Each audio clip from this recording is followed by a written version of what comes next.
First companies, what is happening? The Pool Boys are back for week 2 of your NFL Survivor Pool, and I'm on the island. Ethan, I came to see you. Where are you?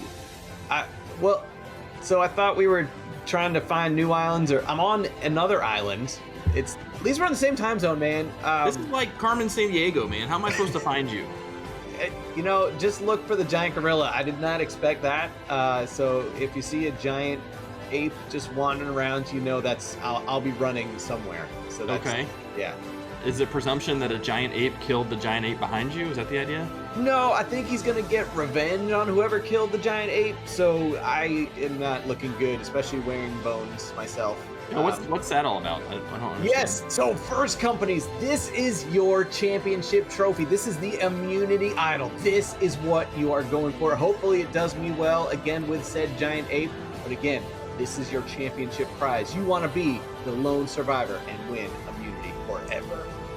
Incredible. Well, I want that thing. Unfortunately, I can't win, but let's take a look at some storylines around the NFL and jump into the results of your pool. Yes, let's do that. Play action. Going deep. Getting position and making the catch is Devontae Smith. Neal showing blitz. Here he comes. Pressure ball out. Picked up. What? Touchdown Steelers. Gibbs. Oh, flea flicker. He's got a man. Goff loading up. Khalif Raymond. He's got it. Touchdown Detroit.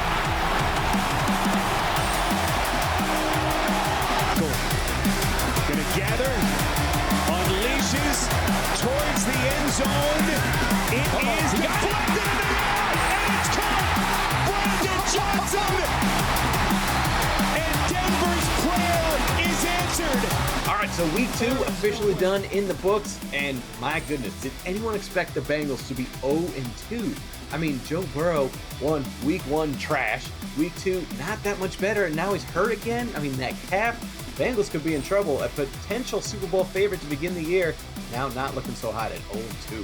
I'd heard some storyline that the script for 2023 was going to be Bengals and Cowboys, but I don't know how that's going to happen. Hey, even better story coming back from 0-2. That's why. Great script. There you go. The Lions lost a heartbreaker in overtime to the Seahawks. Man, really wanted to see them keep that magic alive. It's a home game. Come on, you got to take care of business. But they'll be all right. They're going to be okay. The reason why they'll be all right is because that NFC North, where the Lions are playing, are 2-6 so far. The only 2 teams with a win are the Packers and the Lions, each with 1, and then the Bears, 0-2, and your mighty Vikings also 0-2. So Lions still doing all right, being 1-1, since everyone else is just trash. Yeah. Meanwhile, the NFC East, I think, is like 7-1 right now. So opposite end of the spectrum there. But the Jets, how about this storyline? The Jets are really missing Aaron Rodgers. Zach Wilson is not good at football, and they got throttled by the Cowboys. Yeah. Not good. Not good. Great. All right. Couple storylines down. Now it's time to jump back into your pool, and let's see who is staying alive. That's right. These are the people who continue to make those correct picks. So let's list off the teams and who made them to see who is staying alive. So all the people who picked the Bills, you gotta give it up to Christine, Nath, we still haven't figured out which one it is, the Jeffer, and Thomas Starks. Good job on you. You know the Bills would rebound, and they did. All right, picking the Giants, and talk about calling out the medics last week. My gosh, the Giants had to have one of the most historic comebacks to beat the same Cardinals. My goodness. So it was Big B, Cody Boomsma, Josh DeVries, Ryan Polson, and Sweet Rin. Whew, staying alive, but barely. And then those Cowboys trouncing those Jets, give it up to Dylan, Katie Mitchell, Kyle Siegert, and U of M fan. Kind of had a good feeling about that one with no Aaron Rodgers, so good pick. 49ers, again, a little closer against the Rams than they expected, but they still got that W. Haley LeCount, Matt Sink, Nathan Kirkshaw, just keep doing it. The Buccaneers, they thought, you know what? They won week 1. Let's ride that hot streak and give it up to Ken Bailey and Manny, because you know what? They delivered. The Eagles, Big Bad John and Taylor Lee taking out those Vikings on Thursday night, looking good. The Dolphins, again, their Patriots are playing these teams tight, but the Dolphins came out with a win. Jason Nibbling, you're staying here.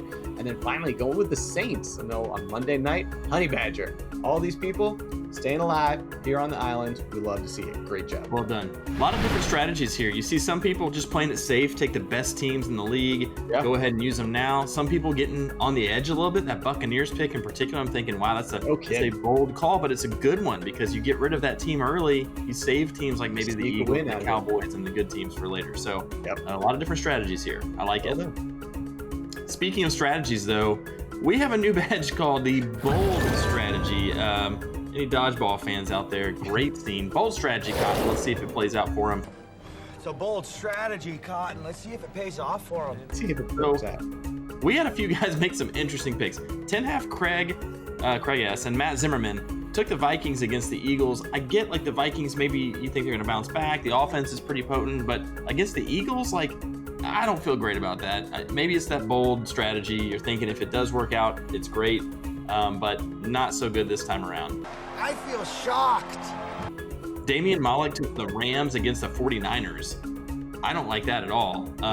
Don't pick against the 49ers. They steamrolled in week 1. So the Rams, they gave them more of a fight than they expected, I think, but not that great of a move. And then Scott Steenwick took the Raiders against the Bills. What are you thinking, Scott? Are you trying to lose? Come on, man. We want you here. This is not one of those pools where last place gets their money back kind of thing. It's not one of those. You lose. You just lose. Ouch, town population, you, bro. Scott, I guess you can't dodge a wrench, so you guess definitely can't dodge a ball. So not a great strategy. Not a great one.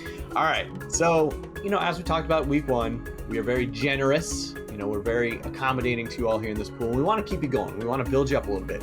So once again, we're handing out our mulligan badge. So these are for the people who unfortunately picked wrong this week, but yet had made a good pick last week. So this is just their first mulligan, their first oopsies. Okay, so you gotta get we're giving out a mulligans to those people who picked the Vikings. And again, this is their first oops. And that's for 10.5 and Craig S, as Kemper mentioned before.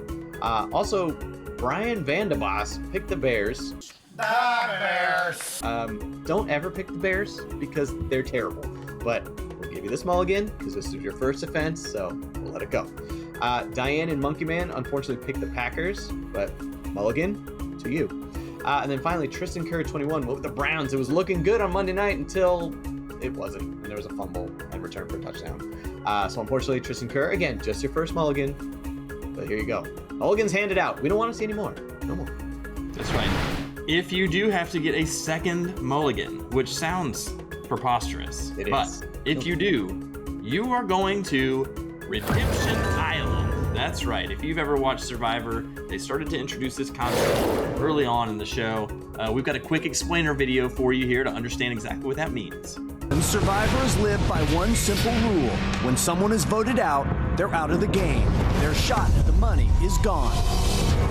But that's about to change. This time, when someone is voted out, they're not going home.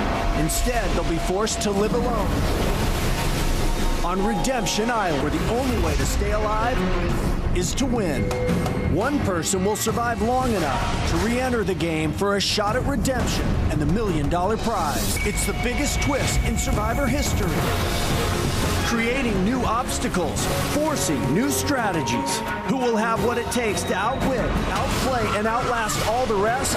Okay, well, this isn't like the actual island. You're not going to fight to the death. You're not going to win $1 million, anything like that. But in this case, you do win a sweet necklace. I mean, that's worth something, right? But also, here's how it works for you guys.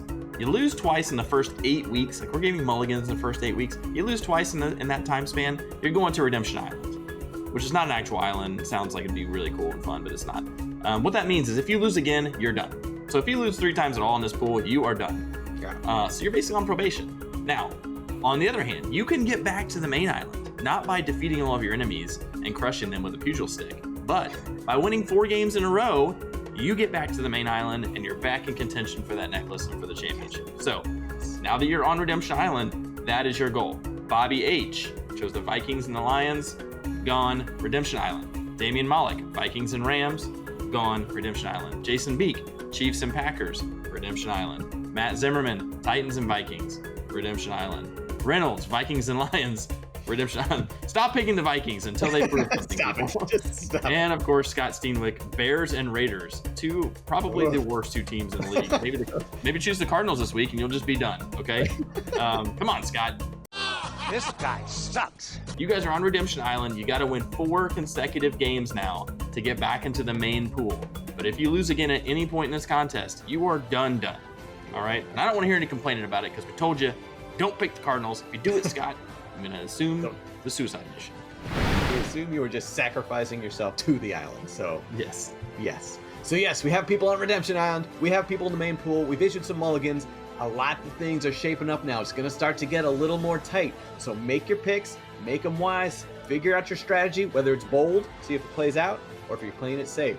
But regardless, you got to make your picks to stay in this pool. That's the most important thing. So keep staying alive, keep running away from these giant monkeys. Kemper and I will figure out which island we're going to go to. So until next time, the Pool Boys